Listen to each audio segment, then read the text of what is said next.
Here come the lights, and when they go out, we'll be underway, and off we go. A good start from McGorgy there, from third place on the grid. Fletcher tries to come over to cover him off, but McGorgy goes to second. Jan Grankvist leads just out of the first corner, and now we're into turn 3. Oh, I think there was a spin. A replay here of what happened to... Yeah, I think it was Simon and Fabio that must have come together. No, so Shimon's incident was much earlier. There it is. So Shimon gets caught out in the pack, and that's one of the... I think that actually was Alex Laho that time. So Alex Laho gets into the side of Shimon Frelich and spins him around. But there was a little bit of bumping and banging all the way through that corner, so it's hard to say whether or not he had any part to play in it.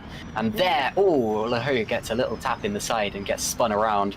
And here is Fabio Sixter, the driver who is very much not Alex Laho.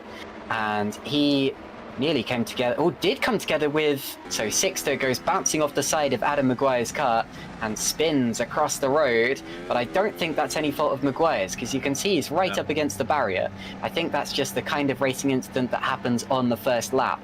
And Tom Stevens goes to 7th. What a great opening lap this has been from Tom Stevens. Oh, Dylan Fisher's out of the race. Okay, so we've had our first retirement, I'm afraid to say. And it was contact. He gets a big slide on, didn't he? He's side by side with one of the Vortex cars, and he and he flips it over. So Dylan Fisher was side by side with a Vortex, and unfortunately has had a massive accident just going over the Anderson Bridge, and he's nearly ended up in the river, hasn't he? In the docks, rather. And look at that, Sergio Fletcher up the inside of Owen McGorgy. Oh, and they touch! They touch! McGorgy's off the road. Schluter's going to get both of them. Schluter on the outside now. Fletcher drives him out towards the wall. They get away with it. He'll have the inside line. Fletcher maintains second position. McGorgy's all the way down to the 6th, and he's sliding. He's sliding. He's got damage. McGorgy is heavily damaged. Look at that. He's crabbing his way down the straight. The axles are clearly out of alignment. He will probably have to retire from this race. This should hopefully shed some more light on how this was caused. Fletcher's going to go for a relatively late move, but I think he does have a claim to that corner. They touch, bang, into the wall goes McGorgy, and that's what's caused the axles to be shifted out of alignment. We're on board with Sergio Fletcher, and I know the stewards will be having a look at this, so I'm not saying that this is a definitive judgment, but that does look like pure unlucky side-to-side contact there. Fletcher doing a great job to hold on to second position. As we see a move up the inside for Tyen on Schluter, pushes him wide over the curb. He manages to get the position for now. And into the pits comes Sergio Fletcher, and Grankvist is in. So I mentioned that both of the Stax Racing cars were out, and this is why, bang, into the wall goes Zolt Schukes. And that is why the wheel was seen flying down the road, and then this is what happened to Istvan Singel over the Anderson Bridge, and he touches the wall on the inside, on the right-hand side, and then has to pull up. So unfortunate stuff. I often get a message from Christian Zerner whenever I've been complimenting one of their drivers, and then they make a mistake or retire from the race. And contact, and Philip Pushke goes around. Tyen, look, has come out on a different tyre compound, and he's jumped Fletcher. So Tyen is on the medium tyres and has jumped Sergio Fletcher. Tom Stevens and Jeffrey Fournier are into the pits, so Moritz Kropp will take the lead. Oh, contact! Sorry, yeah, Tom Stevens came out side by side with Tomasz Vok there, almost locked wheels with him through turn 3. He's still going to be side by side with him through turn 5, turn 4. They both open the DRS on the back of Adam Maguire, but yeah. Oh no, that's Maguire there. So there was a little bit of contact, but he got away with it. And look at that dive! What goes up the inside? Stevens reacts to it, runs over the curb on the outside. Goodness me, that was a bit dramatic there from Tomasz Vok, dive bombing up the inside of Adam Maguire and nearly taking out Stevens in the process. Maguire gets back through on the outside, really tense stuff. Now Vok is under pressure from Fournier. Goodness me, Ryan, I can't let you get a word in edgeways. This is kicking off everywhere you look, and Fletcher does get past. So Schluter gets through into 4th position ahead of Sergio Fletcher. Jan Grankvist is about to retake the lead of the race. He's caught up to Kropp on his softer tyres. He's having to go around the outside on the exit of that chicane, and now Kropp pits, and Grankvist is thinking, goodness, why couldn't you have done that one lap sooner? As there is a move, and that is Tom Stevens on Sergio Fletcher, so that is for position there. Stevens getting past Fletcher, and Maguire taking a look as well.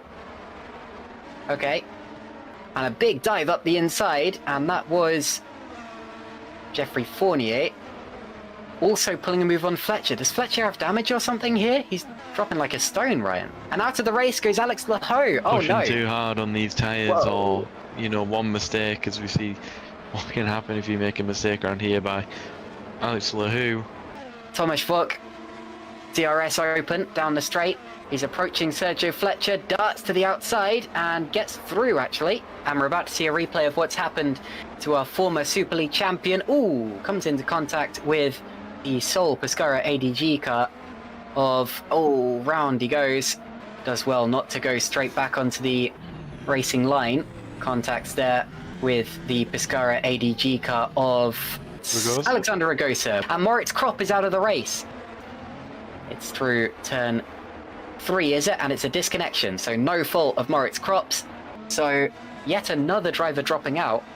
And this is another demonstration of my old philosophy that it's always worth finishing a race if you can. Because look, Remco de Joux has just overtaken Dennis Urban, and he would have expected to get up into 16th place, but he's up into 15th now, so that would be a point if he was to finish where he is now. Sergio Fletcher having a bit of a nightmare at the start of the stint, and he's going to run wide.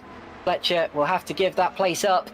I saw... Oh, and he's hit him! He's hit him! So Tomasz Vogt has been... Oh, that's very close there with the Edge Esports car coming through. Chris Shepherd only just takes avoiding action. And I think Tomasz Vogt will be out of the race, and he is. Goodness me. And here's a replay. Fletcher gets the move all wrong, brakes way too late with a struggling car, misses the corner. Now at this point he needs to give the move back, and he lights up the rear tyres, slams into the side of Tomasz Vogt, takes him out, nearly rejoins into the path of Chris Shepherd. We're about to see another crash, and this is exactly the point on the track where he came into contact with Tomasz Vogt a lap ago. He's going to lose it on the exit. Another big twitch, bang into the barriers, loops the car around into the wall on the inside. So you see Schluter almost looks as if he's lining up Jarl here. I think he is the faster driver at this point in time, and Tyne makes a mistake. Tyne runs wide on the exit of turn 3. Schluter gets an overlap with him. He's going for the outside for turn 4. Backs out of it there. He'll get DRS on the exit of the corner as well. Another big twitch for Tyne, who goes defensive. Look at this. It's Tyne second, Schluter third, then Stevens and Maguire fighting with him. And up the inside goes Schluter. They rob wheels. There's a tiny little bit of contact. They're still hooked together on the exit. Over the curbs goes Jarl Tyne. Stevens goes through on the outside. Stevens up to third. He'll have the inside for the next corner. So Schluter second, Stevens third. While all this is happening, Grandquist has been rubbing his hands together, and that gap's now gone out to 5.5 seconds as Tyne and Fournier head for the pits on this time round. Tom Stevens making a move now. He's sizing up Mark Schluter. They rub wheels again. These two battling for second in the championship. Schluter misses the corner. Stevens says, I'm entitled to that move. And into the pits now comes Schluter. This is really interesting stuff here. Normally on tracks where it's so difficult to overtake, you expect to see the drivers trying to spend as little time as they possibly can in the pits. And he's going to come up very close there. Ooh, touching wheels with Jarl Tyne. And Tyne's going for a move now on Jukka-Pekka Laulu, who's yet to stop. And they're both going through on Laulu, who's yet to stop, up the inside. And Schluter nearly shoving Jarl Tyne through the corner. And look at Fournier. Fournier dives and does get through on Jukka-Pekka Laulu as well. And into the pits now comes Adam Maguire from third position, as they'll both gain a place from Adam Maguire across the start-finish line. Oh, and wide goes Schluter over the curbs. Tom Stevens is in the pits, so Stevens now comes out. Where will he be in relation to Maguire? Maguire goes through, so that shows you how powerful the undercut is. And Maguire gets back through on Fournier on the exit, and look at that, he misses the corner, and we'll have to take a look and see if he did keep two wheels within the white lines on the exit of the corner, because if he did not, and I think he did, you know, he definitely still had his front left within the lines. And Grangqvist exits the pits, and he has maintained the lead, just about. So Grangqvist maintains the lead from Jarl Tyne. But remember, this is for position. The reason that they're this close is because Tyne and the others pitted before Jan Grangqvist, and they've used this undercut to their advantage. And look at this, they're going for a move. They're taking advantage while they can. This is the first time we've seen Grangqvist under pressure in this race, and Jarl Tyne takes the lead. And look at Mark Schluter now gaining that upper hand and going through on the inside. So Schluter gets through into second position ahead of Jan Grangqvist, but we expected this to happen. So Jan Grangqvist fans out there, do not panic. He can still win the race from here. And look at Maguire now up the inside. Maguire dives. He had to be a little bit rude there with Jan Grangqvist, but I think that makes sense. because remember, he's trying to help his teammate Tom Stevens to do well in this race and the remainder of this championship. And look at Stevens around the outside. What a move! What a fantastic overtake from Tom Stevens. And here is Adam Maguire now going for a move on Mark Schluter around the outside, and he goes through into second position. So Maguire passes Mark Schluter in a very important overtake. As here's a move. And there's contact, and Schluter goes around. There's contact with Tom Stevens. What a dramatic mistake there for the two drivers fighting for second in the championship. They've rejoined the road just in front of Jan Grankvist, actually, and into the pits now comes Mark Schluter. It's Schluter ahead. Stevens goes for the move up the inside. Is he far enough alongside? Considering the... No. Okay, well, that's your opinion. I was going to say, considering the the heft of the situation we've just seen, I'm not sure I'm going to comment. So Tyne, Maguire, etc. have now made their pit stops, and that means that this is the race for the lead between Stevens and Jan Grankvist. And into the pits comes Stevens. So Jan Grankvist does now lead the race. We're about to see a replay, presumably of what's happened to Chris Shepherd. He's on the tail of a Holland Racing Team car. Probably about to crash on his own though. Loses the rear. Only a little dink off the wall. I think he's lost the engine, hasn't he? He's in neutral. And Chris Shepherd out of the race. We're about to start lap 59 of 62. So 4 laps including this one. Now down towards the chicane. You can see Jarl Tyne, and he's going for the move. He's going for the move up the inside. Does he get his braking right? He does not. He runs wide. He touches him. Grankvist spins, and he's beached. He's stopped right in front of Jarl Tyne. Through goes the pack. Maguire has taken the lead. Tyne waited for him to go through. That sportsmanship at least. But Grankvist drops to 4th. This is where he got it wrong. So this is where Tyne rejoined into the side of Jan Grankvist, and I tell you what, great avoiding action from Adam Maguire. He fully deserves to win this race just on the merit of that avoiding action, because he could very easily have been involved in that accident as well. And here's a replay of this blatantly clumsy move from Jarl Tyne. And I was trying to be diplomatic about it at Azerbaijan. I was trying to defend his... Whoa! And great avoidance from Schluter as well. Now here's a replay. Fabio Sixter. Tell you what, he's relative. Oh, he's got into the back of his teammate. So that's why they both retired. Now watch the brakes. He plows into the corner. Oh dear.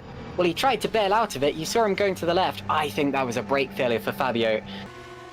And this is the last opportunity that Stevens might have. Oh, tried to line him up, but Schluter gets the corner and he will get second. But let's take a look at Adam Maguire as he wins the Singapore Grand Prix. A fantastic drive. It's actually only his first win of the season because he was second in Italy. And that was his best result up until this point. So Adam Maguire breaks his duck and wins his first race of the season. But there is the champion, Jan Grankvist, by finishing in 5th position despite the carnage, despite nearly being taken completely out of the race, has won his first GPVWC Super League Championship. Adam Maguire will undoubtedly be the race winner here, and very deservedly so. Mark Schluter second. Tom Stevens is 3rd. Remember that extremely brave maneuver he pulled on Jan Grankvist earlier on in this race. I just want to remind everyone of that so it stays fresh in the memory, because he deserves a podium after that one. Jarl Tyne is 4th, but again, question marks over that. Jan Grankvist 5th, wins the championship with that one. Daniel Stepkowski gets 6th, a pretty good race for him actually, even though it was quite a quiet one. Robin Panzer P7, then Jakub Lalu bringing home some points for Super Venturi. Pascal Pollens P9, Shimon Frelich P10 despite a spin on the first lap. Good recovery drive from the TOP Esports driver. Stein Hangraf P11, Remco de Joux P12. Jeffrey Fournier maintains 13th despite his crash. Dennis Urban will be 14th as a result of being a lap down. And Fabio Sixter will also be classified and should score a point or two as a result of that. And then of course you get those retirements. And to be honest, there's too many of them for me to read out. But you can see them there on your screen. And unfortunately, those drivers could well have scored points if they'd just been able to keep going in this race. And that shows you just why it's always best to keep going if you can and never give up. I will highlight quickly Owen Magorgi there out of the race, the winner of the last Grand Prix at Azerbaijan. What could he have done if he'd continued on in this race?